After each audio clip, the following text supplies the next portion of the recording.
me! Today I would like to show you how you can transfer files from an Android device to a Realme 9i.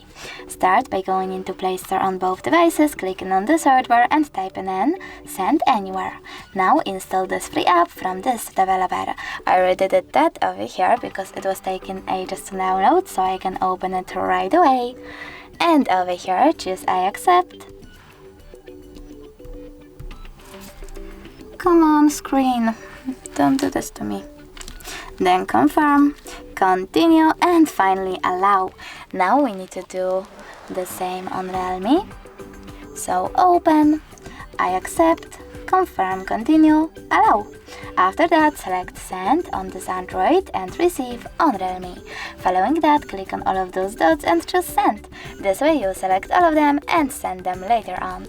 It will take a long time though, so I will go with only one file. Just send and tap on Got it. Over here, as you can see, we have two connection ways. We can scan QR code by tapping on the scanning icon on Realme, choosing Allow and pointing camera at the code, but we can also just input this key over here and click on Receive.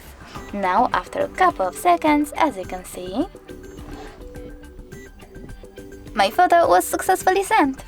Thanks so much for watching. If you enjoyed this video, smash that like button, comment and subscribe.